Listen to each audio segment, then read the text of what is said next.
Mark Shelton. I'm the Director of Library Services here at Holy Cross, and welcome to Author on the Hill. Today we have a special treat. Professor Oser in the English department is going to be presenting on his book, Oregon Confetti. Professor Oser is a 1995 Yale PhD grad, and he became a member of the faculty here at Holy Cross in 1998. So has been here for 20 years. That's a good length of time. He became full professor in 2010. He has authored 7 books now. Is that correct? Correct. And has written many papers and is a poet and has had many of his poems published in the National Review. So today we get to hear from the voice of the author of a book. Being a librarian, we have many books, and many of those books have voices. The opportunity to actually hear from the author is a rare treat because you get their perspective to integrate your perspective as you read the work as well. So we do have refreshments at the back. Feel free to enjoy them. We have copies of books for sale as well. As we go through, at some point in time, we'll open the floor to questions and very interesting statements that you may have. So today, let's all welcome Professor Lee Oser.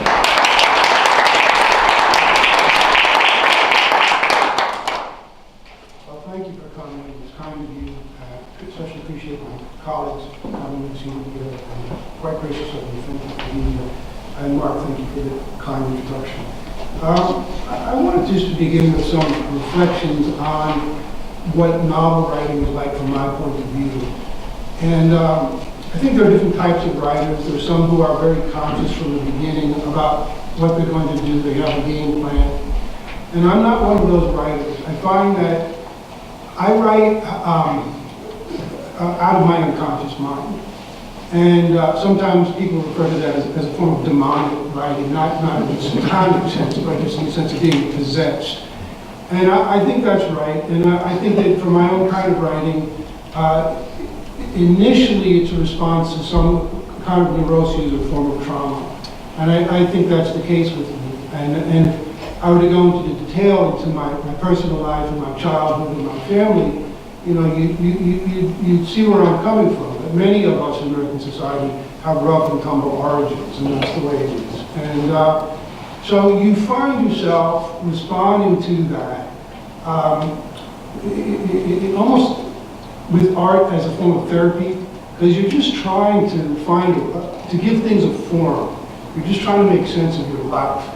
And so you get older and you go through this. I played in rock bands when I was a young guy, and I wrote songs, and that was very helpful. They have a kind of soothing rhythm, you know. And then you learn some stuff. You read more and more books. You try to keep up with your contemporaries who are talented and thoughtful.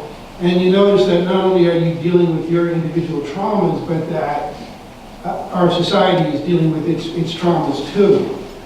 And you try to make sense of them. And of course, as our society, the crisis points in our society, they generate truth, but they also generate a lot of rationalizing and a lot of untruth. So the artist has his or her vision and tries to find something that's realistic to what he or she feels, and that also speaks to a shifting and complex situation outside of you. And so that's how I write. In terms of religion, in terms of the Catholic Church, I am not one of those who is very, very dogmatic in my faith. On the other hand, I kind of resent a wishy-washy ecumenism. I want to find some kind of way of attaching myself to something I believe in and care about without becoming a kind of fixated type. You know, just too locked into my own view, and I don't want to become too proud of my own view. So that's a constant balancing act. I would also say that in my writing, I often come to the theme of conversion. And the theme of conversion is really one of the toughest to handle. it's very easy to write falsely and sentimentally about turning to God or turning to Jesus. So you have got to find a way to pitch that, to get the right pitch. And, you know, there are things that matter to me. I think that amidst all of the hubbub in our society and all the madness in my own mind, which is constantly bubbling up, I like the gospel a lot. I go back to it a lot. I like it. I like going to church. I like the readings. I take that sense of community to heart. So, as I say, I don't speak with utter certitude. I think it's kind of missing from our day and age. But I think the religious point of view is a very important point of view. And in some ways opens up truth where politics fails us. Politics has become so divisive and so difficult, and there are just so many words out there. So, in terms of the Catholic literary revival and its possible relationship to the truth, it's an interesting question.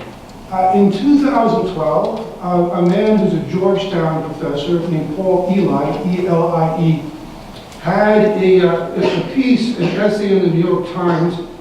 I've got the title here. He called it, "Has Fiction Lost Its Faith?" Has Fiction Lost Its Faith? That came out in 2012 in the Times. And that article was very widely read. It was very widely noted among the Catholic community in particular. Eli gave a number of subsequent talks. It became an important voice speaking to this question. And Eli's question then was, well, what happened to the great age of Catholic fiction? Because there was a time, not so long ago, when giants walked the earth, and we think of people like Flannery O'Connor and J.F. Powers, and Evelyn Waugh, Englishman Evelyn Waugh, certainly influenced my thinking about writing quite a bit. Interestingly, I would mention Samuel Beckett is a kind of mystical, heretical Christian writer. When you get to know him, you have got to know your Christianity well enough to understand Beckett. So he's strangely in this conversation for me too. You know, he's not a hardcore atheist materialist, which, by the way, is a position I find untenable. I don't identify with that. It doesn't make sense to any part of my mind, that sort of hardcore materialism, the notion that we're meat puppets, souls meat puppets. Well, so Eli writes his essay, and people go into action. They spring into action, to quote Beckett, being ironical. They spring into action. And small presses emerge, and little magazines. The National Review shows some receptivity to this effort. And I would think among the small presses, the one I write for is called Wise Blood Books. And what are we talking about? Oh, maybe 10 or 12 authors, and what does a book sell? A book that sells a few hundred copies is doing pretty well, it has to be said. That's pretty successful sales, a few hundred copies. And there's a new poetry magazine called Presence. And then there have been some websites that have been receptive and helpful, getting the word out, and things that get read. There's one in particular called the University Bookman that I would mention. So Paul Elie stirred the pot. Oh, there's another little journal called Dappled Things. I wanted to mention Dappled Things I subscribe to. It's enjoyable, and there are some good things in it. Elie stirs the pot. The question still remains for us. And my colleague Oliver De La Paz is here. I'm thinking of him right now. James Joyce made the case that really Christianity had nothing more to offer artistically. That was the case he made in Portrait of the Artist as a Young Man, an influential and very brilliant book, spellbinding book. Then T.S. Eliot, a great admirer of Joyce, kind of returned fire with four quartets. And four quartets, which is a very difficult poem, which is not purely rooted in Christian or Catholic orthodoxy. It experiments in Hindu and Buddhist consciousness. But it's a book it's a poem that tries to return us to the integrity of religious experience. And I think it's successful in that way. So Eliot was important. And I think the question now, going forward with the idea of the new Catholic literary revival, is can we sustain some kind of integrity in the arts, or is this stuff going to harden into cliche? And there's always a temptation to let your Catholicism determine your artistic vision, so the whole thing becomes kind of rehearsed ahead of time, and that's deadly for the artist. And in that respect, I thought I'd quote one of my critics. I was pleased to see Joseph Pierce, who is a conservative, a critic, maybe known to some of you educators in the room. And you know, in many ways, a noble guy, but he's more reactionary, and he very generously included my book on his recent list called The Best of Contemporary Christian Fiction, which only goes back 20 years. I was the one author who drew negative comments. I mean, I was on the list, but I drew 5. And he especially objected to the ending. He said, the author selected the ambience of ambivalence and ambiguity over the satisfying deliverance of closure. So, to which charge I have to plead guilty. That is true. I did choose the ambience of ambivalence and ambiguity, because that's the only way I could handle the conversion story I had to tell. I had to leave it kind of open, otherwise it would strike me as false. So, anyway, another interesting site for me, by the way, I have to say, has been Goodreads. I don't know if any of you know about Goodreads. It's sponsored by Amazon. And the first thing out of the gate that happened when Oregon Confetti appeared was that a woman named Pam from El Paso, in the great state of Texas, she hit it with 1 star. She hit it with 1 star, complaining about the nudity in the book. And so there was, and the really pleasing thing was that then that created a conversation. And there were people who objected to her objection, and it went on for a bit, and so that was kind of satisfying. You know, so you're going to take your chances if you try to write how you really feel. And I say to come back to the idea of a traumatized individual writing a traumatized world, it's kind of like trying to get the stars to line up, you know, to see just a glimpse of truth, something you can believe in and feel your way towards. Okay, so I thought maybe I'd read for a bit, and then we could go to some questions. Does that make sense? Is that a format that would make sense to folks? All right, I'm just going to take a sip of water.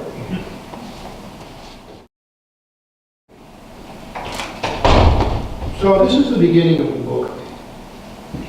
Devin Adams is the narrator. He's an art dealer. He has an art gallery called the Monk's Lord. His rival is a man named Marbury. That comes up, his rival art dealer. And the book opens up with him almost having an affair with his next door neighbor when they're interrupted by a guy who comes in who's an artist, who comes and he's a painter, and he comes in carrying a baby. So just the very beginning, the first 5 pages of the book. And I've got a couple other sections I would like to get to. Right for consummating the affair, Mary and I were watching the kid.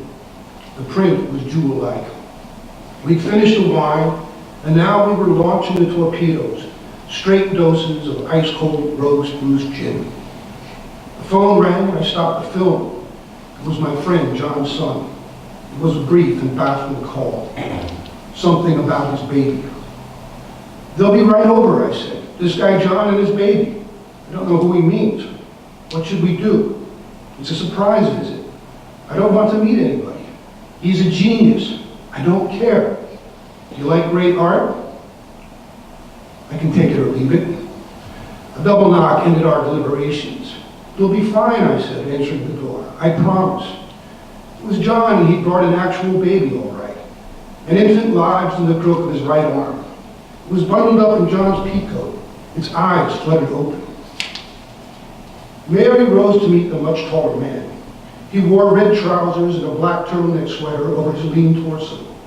A violent quiff of jet black hair crowned his head. She had on a blue blouse and a tight black skirt.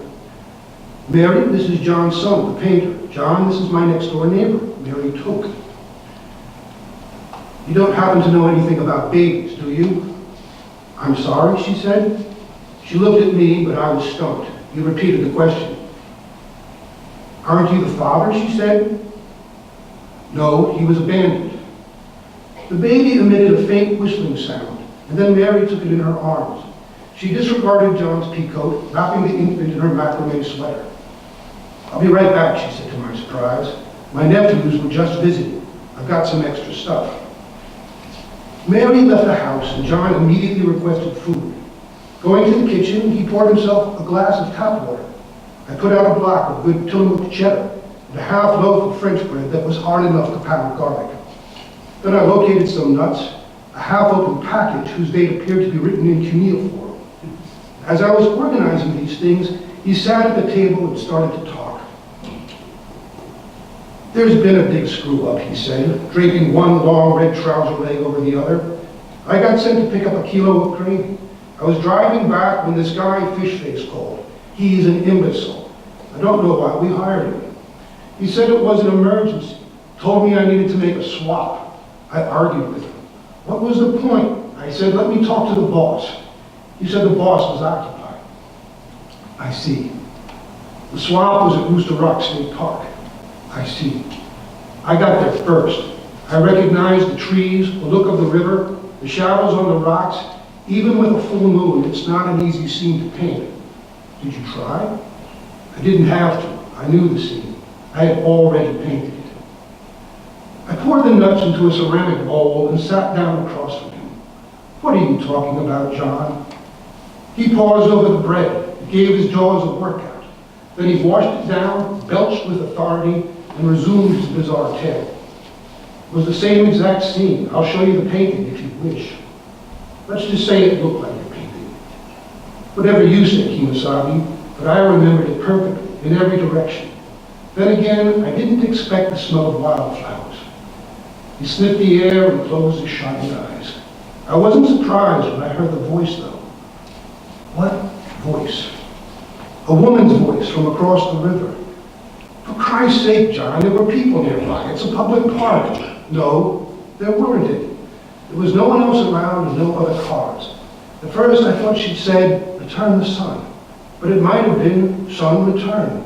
I'm not sure. The other driver had a black Mercedes, Asian guy. He was wearing a Stetson. Was it Fishface? No, Fishface is a dispatcher. So now I'm driving the Mercedes and I started hearing this baby. I'm looking behind me and I'm hearing this crying sound, but I can't pinpoint it. So I pull over by 205 and there he is in a cage in a trunk, a little naked kid. Then I realized the other driver had the gravy. Did you try calling your buddy Fishface? Actually, I did. He said, keep driving, but I had a funny feeling about it. So I tried the boss on his personal line, which is what I should have done in the first place. He told me Fishface was no longer working for us. It appears Fishface has been doing a little dancing on the side with the Red Dragons. The Red Dragons? A rival organization out of Seattle. They're run by Mr. Viper. You can always tell a red dragon by his shoes. We used to call them the redneck dragons, but lately they've been making some moves. They brought in this Japanese guy from Peru, Archie Iwasaki, a first-rate button man, very skilled. The guy in the Stetson, was he a red dragon? I didn't look. I wasn't expecting any trouble, but I knew something was off. It was as if I had stepped into one of my own paintings, only there was a snake somewhere. Why should there be a snake? What else did the boss have to say? He said to leave the baby on a bus. Those were his very words. Which one, I said. He said it didn't matter. We weren't going to hurt a baby, but it would be smarter to let somebody else find him. As long as I had the gravy, everything would be fine. Did you mention the other guy had the gravy? No. But the boss said to bring the gravy and leave the baby. I know. Why didn't you leave the baby? I told you, he said, staring at me hard, offended by my question. I heard a voice. The kid's under my protection. All right, so that's the intro. I'm now going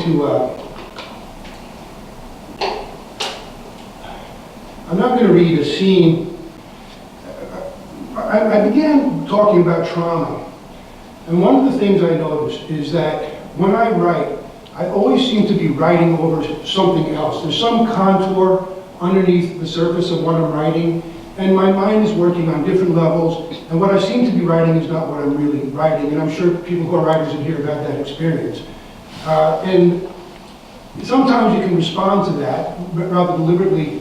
One of the things I did in the book was I put in all 3 assassinations from the 60s. If you read the book, you'll see I put them in, and it was just a kind of response to those traumas that I was participating in. I somehow wanted to get to them. My mind kept revolving around them. It still does. The JFK assassination, the MLK assassination, the RFK assassination. My mind continues to revolve around them.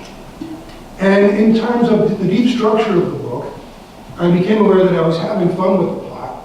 It was a game I could play, and you know, there's some things you're good at. You can make chairs, you can make tables, some people can make plots, and I have fun writing plots.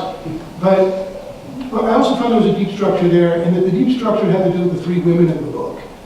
And the three women are Mary, whom you met briefly in the beginning, and later on you meet Agatha, who works at the art gallery for Devon. She's his associate.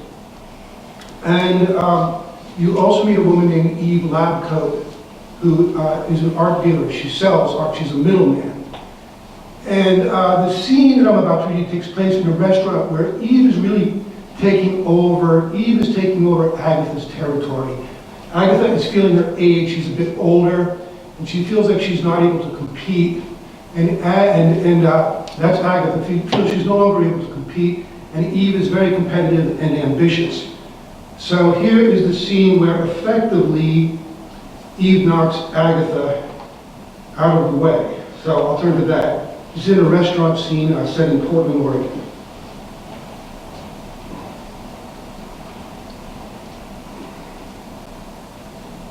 All right, so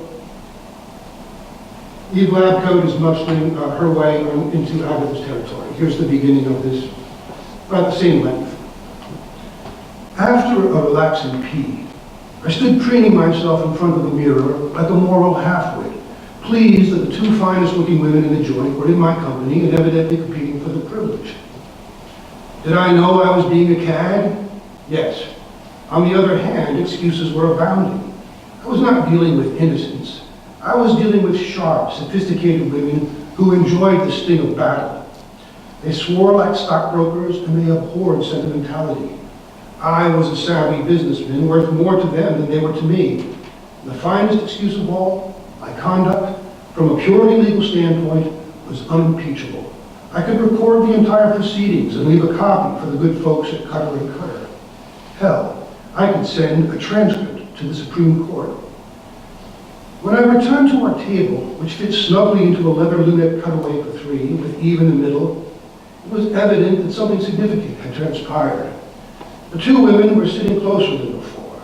Eve sat smiling as if someone had told a funny old story, while Agatha appeared to concede the hard truth behind the joke. Agatha and I had a good talk, Eve announced. That's nice, I replied, deferring to the metaphysical fog that was building over the bar. We inhaled our second round of vodka martinis as Eve reflected on the shape of her career, sharing her insights into the business and what it takes to get ahead in this world. As Agatha and I bobbed our heads, Eve suggested that art represented the future of the global economy. Wealth was whatever you wanted it to be, if you had the talent and the will. The underlying conditions were absolutely brutal, but it was essential to keep up a facade of civilized behavior. It wasn't even hypocrisy. It was simply knowing how to play the game. So-called civilization was just another name for oppression anyway. No one really benefited from it. Except the civilized, Agatha said. That's just what I've been saying, Eve replied. Dinner arrived with glasses of wine and our conversation turned to social justice. We agreed that social justice was very important. We did not examine the paradox of how social justice could be achieved if civilization went to the dogs. Mr. Adams is a very generous employer, he remarked, isn't he, Agatha? That's when I noticed it. Eve's smirk on Agatha's face.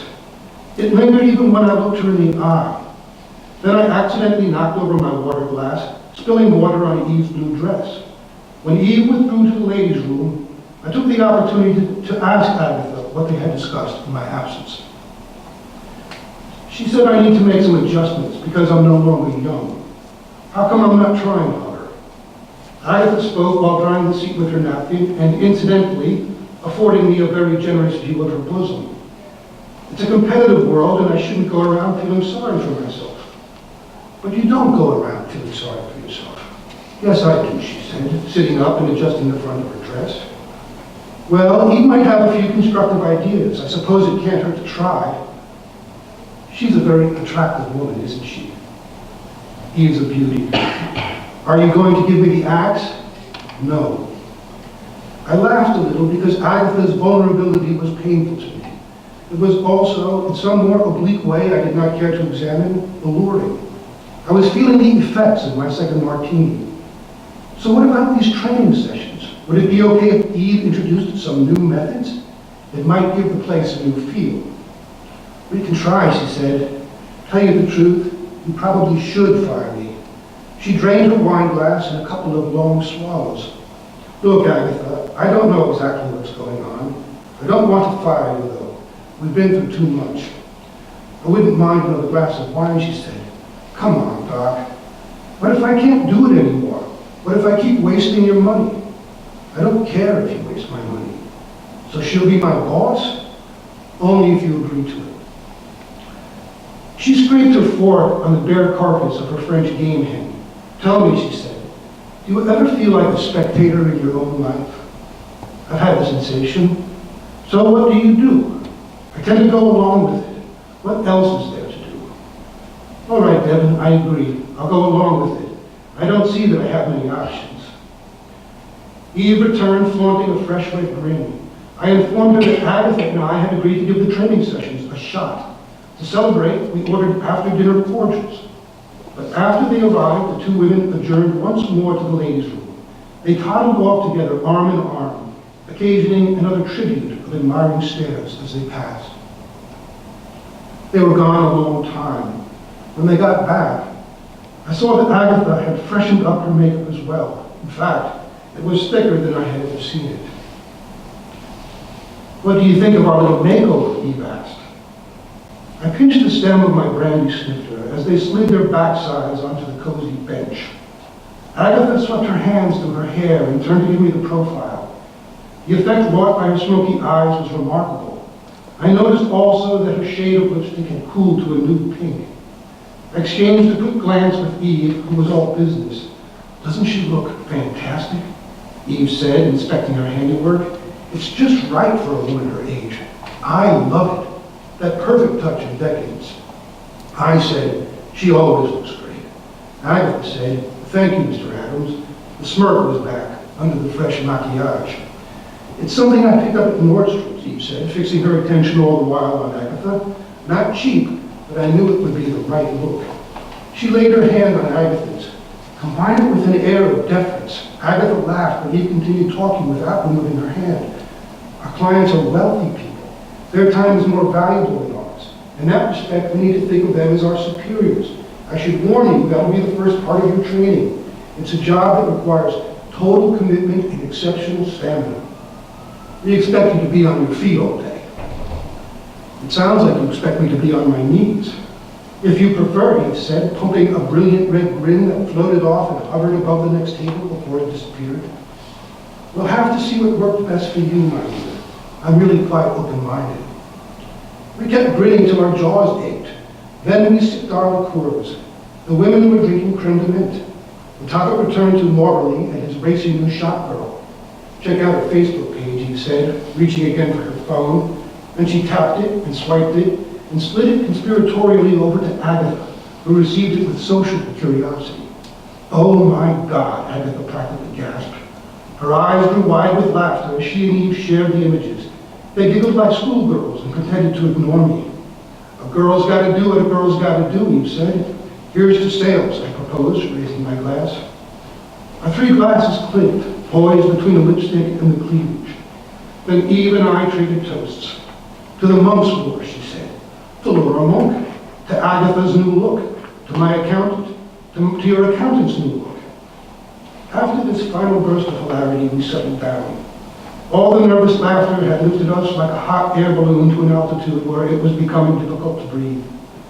Then the waiter came by with chocolates and deposited the bill tray in front of Agatha. I'll pay my share, Devin, she said, reaching for her purse, but Eve stopped her. That's all right, Agatha, she said. We know your salary. This kind of dinner isn't cheap and no one wants to take advantage of you. But I expect you to be at work on time tomorrow. Make it a habit without exception. Bear your position in mind. We're trying to run a business after all. Mr. Adams, am I missing anything? No. Agatha, was there anything else you wanted to say? Agatha wouldn't look at me. Just thanks for the opportunity, Ms. Labcoat. It's all right, Agatha, Eve said, giving her a confidential wink. I'm glad we understand each other. I'll see you first thing in the morning. Agatha had taken only a few steps towards the exit when Eve called her back. Oh, Agatha! Retrieving her handbag, Agatha bowed ever so slightly to the young woman before retreating for the second time. She has quite a nice ass, doesn't she? He commented, watching her go. I read that at the Catholic University of America, and people just look shocked at me. That's not quite so bad. Catholic novelist in town. So I do have one last section. I don't think it's quite as long as the others, and then we could just turn to some questions or just have a conversation amongst ourselves. At the end of the novel, he returns to Agatha. And this is the circumstances. He's been kind of on the lam from the law, and he's been walking for miles in the rain with his friend John, the artist, when John and Devin arrive at her house, at Agatha's house. So here's the last section. And as I say, not so much invested in the plot here as in the deep structure of the book.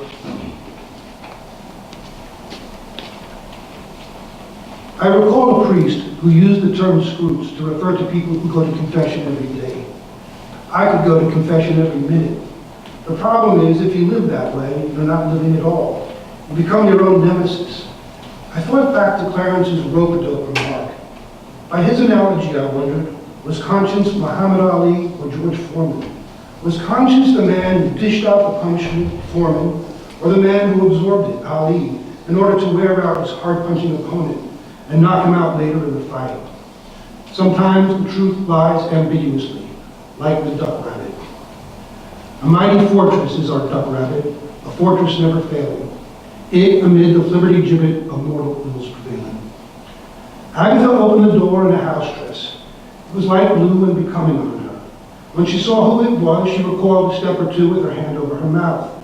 For my part, I was struck dumb by the perverse justice of arriving on her doorstep, of all places, down on my luck and clad in wet rags. But still, between two people, something else comes into play.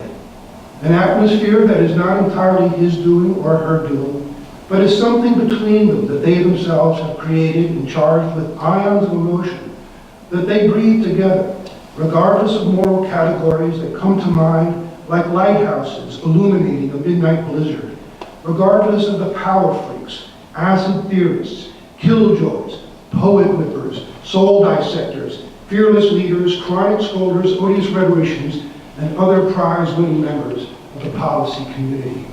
Faith, how well I hate them. So I set my coffee cup on the kitchen counter and waited, listening to see if she was moving around upstairs. Not a peep. Then I went to the bottom of the stairs and called out to her. Thanks for the coffee, I said. I didn't know she would come down. At last she appeared holding a copy of the glyph. Have you seen this, she said. I don't think so. Well, you can take it with you. What's it about? Morally purchased a Warhol. Oh yeah, I heard something was in the works. Do you want it, she said. I was going to throw it out. No thanks, I said. I've had enough of the art business for a while. I'm taking a hiatus. I broke it off at Eve, by the way. I opened the door to go, and she stood back a ways, newspaper in hand. Descending the porch to the street, I heard her call. It was both of us. Why did she say that? I turned around, and she was leaning against the doorpost, hand on hip. Nice dress, I said. You look very pretty. You look like crap, she said, with conviction. My ankles hurt, I said. Since they did, you wouldn't happen to have a bucket of ice? Another hangover? No, it's just my ankles. I haven't been wearing the right shoes. Come in, and I'll get you a bucket. So back I went. She procured a plastic bucket from a closet and cracked a tray of ice into it. Then she asked for my clothes and tossed me a big fluffy white towel. My jacket and trousers were ruined. She put them in the dryer too. I poured water in the bucket and waded in the front parlor. I sat in a low slipper chair with my feet in the ice bath and my mind on the odyssey of Phineas Mugg. The dryer started spinning on the second floor. She returned and occupied the rose-colored mahogany settee, an Art Deco gem. The windows that surrounded her in soft light were lined with herbs and flowering plants, pink, white, and purple. One of John's smaller paintings was mounted on the pale green wall to my right. It was of a delicate white peony and a pied butterfly. It communicated affection. So, that is what I'll read from the book. Thank you.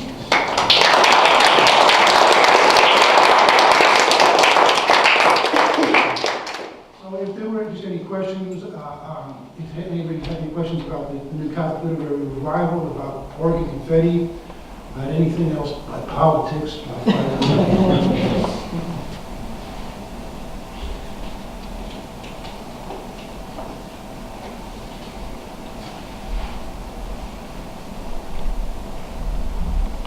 please go. Thank you for coming. Thank you.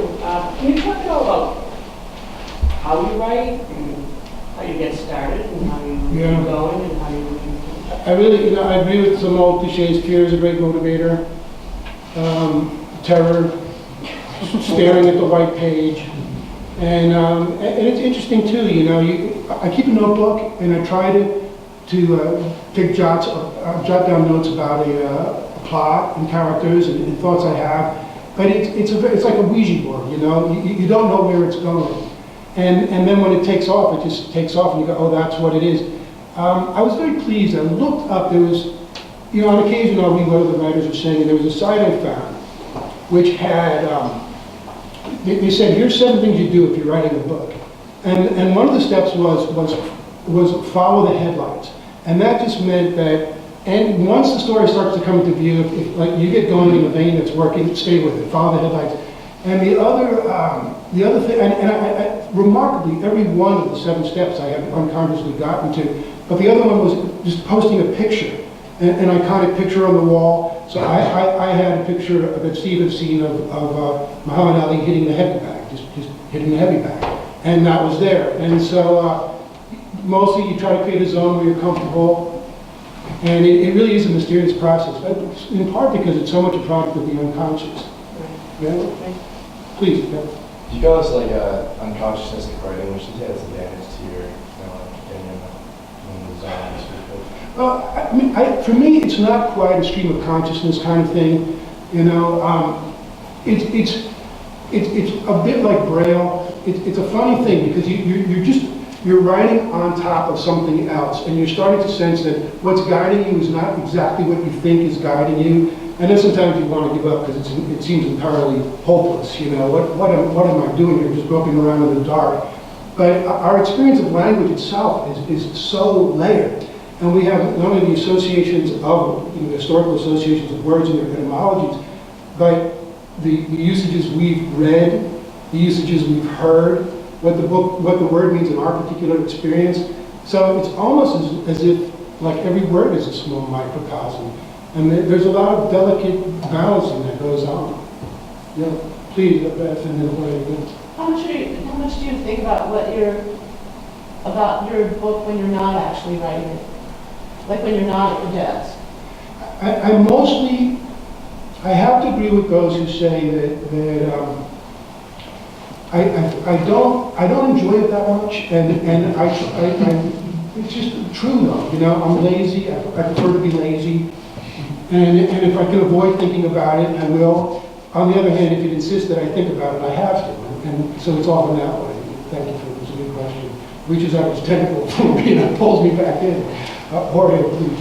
I'm interested in how you describe the end of your book about the ambiance of ambivalence, and particularly in how you talk about conversion in Catholic fiction. So it got me thinking about other texts where conversion is figure prominent. Thinking that Mary Thomas, conversion is often liberatory, but perhaps illusionary. Rupanaya, which is Catholic, sort of this continual process, but it's very constructive, it's very hopeful, even if fraught. And then, of course, there's James Baldwin, where it's epiphanic, but in that epiphany, it can sometimes be violent or even destructive. So I'm just wondering, what is the emotional tenor? You could go deeper into that, other than just speaking through what Pierce does. Well, I think of Baldwin, and I think that, one, he writes it polished and he does prose. I think the one writes this is an advantage of being a preacher writing in time, is you finish your work for the day. or you polish a particular piece of the book that you're working on. So in some ways, through some subterranean channel, the end of the book, it will emerge in your mind, but I think the question of closure and all the rest of it, you can put too much emphasis on it. And how many books do you want to end like Ulysses? You know, that yes at the end, perfect. You get one of those. I was satisfied with the ending of the Confetti. I did feel that it came to me. I knew there's an image at the end of the book of I'll read you the paragraph. This was Like a true professor going to the test. and I was pleased with it because it came very naturally, and then I didn't work it too hard in my mind. I didn't feel like I was had to hit a three-pointer, a game winner at the end. It's just what it was. So we arrived at a backup plan. We paid the state $60 and filed away the paperwork. That's for marriage. But the question on our minds was whether Agatha would get pregnant. Failure would leave us where we were, living between the art and the junk, getting old together, getting by. A child would lead beyond all that, to a bond between the spouses which by its very nature is perpetual and exclusive, to communications between the living and the dead, to the building up of generations, to a different order of architecture, like the arches of an aqueduct that outlast empires and centuries, bearing water from the high spring thaws over trackless wastes to the public fountains. That's not quite the last sentence, but that's the aqueduct. And that came into my mind. I mean, one morning I simply woke up and knew, all right, it ends with an image of an aqueduct. And that seemed enough. So, yes, sir. When you're trying to develop a character, do you find that like it's influenced from like archetypes from the movies or other books that you've read, and like you think a character has to act a certain way because it's kind of what you see them in your mind as, or is it just constantly changing? That's a really good question. Again, there are some people who excel in character sketches. I'm not one of those, but we all carry different knowledges of other human beings. And so my take on Steve, you know, might not even quite resemble him, the further teacher of our alum, Steve Saldi. My take on him might not even strike you as being true at first blush, but I might, in my particular angle, because it's always about finding that particular angle, you might eventually discover, oh, I did see something, I had a particular angle of attack. And I think in the way that I write, I'm looking for that angle, that particular emphasis that stands out in my mind. I tend to resist the inner life, in part because I think in my writing process I'm so absorbed by it. So when I write, it looks kind of like I'm working on the surface a lot. But what I'm seeing on the surface is angular, and is peculiar. We don't exactly live anymore in the age of the high age of realism and fiction. The 19th century brought us Dostoevsky, brought us Dickens, brought us a kind of mimesis that is very powerful, a certain presentation of time and human life and human activity. So you kind of have to find a way to do something new to escape that. And for me, there really actually is something, what I find is there's something kind of cartoonish about my writing. On one extreme on the surface, it's cartoonish and there, and it's a peculiar take on things. And that at the other end, in the compositional side, it's very internal. Those are the stresses. Alrighty, what more, please? Yeah. So this is your third novel, Yeah. whereas your other works were more scholarly. Yeah. And considering your field being your literary scholarship, has your impression of people's reactions to your works changed over time because of how you view literary works? Well, I think it's a very generous question. I do not have great ambition for my work. You know, one of the things that I've benefited from is I've known some very good critics, and that's helped me understand what I do. I mentioned Beckett before. Beckett's really important to me, and there's a book by Christopher Ricks, who's a superb critic and has been kind of a mentor to me, called Beckett's Dying Words. And it really opened up certain possibilities in prose that I was not aware of until I read that book. So it was a kind of catalyst.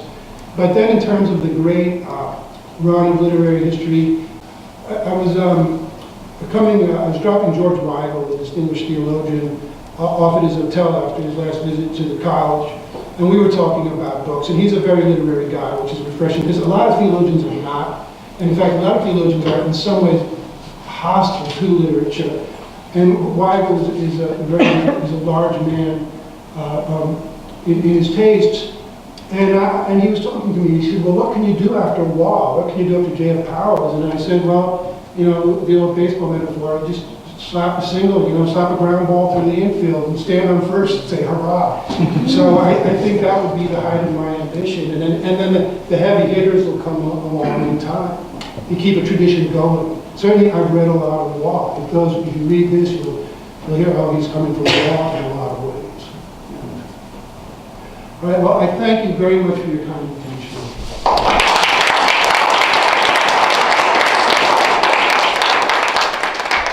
There are copies for sale, as I said, and also refreshments. Hope you enjoyed this presentation and Professor Oser's work. And I don't know, do we have the next author on the Hill identified? Not yet, but we are in the midst of selection, so if anyone would like to offer a suggestion, or if any faculty would like to volunteer for our next event, we are in the process of making that decision now. Excellent, thank you. Thank you so much. I want to thank again Mark and Laura, who was superb at the time, and having me. Thank you very much.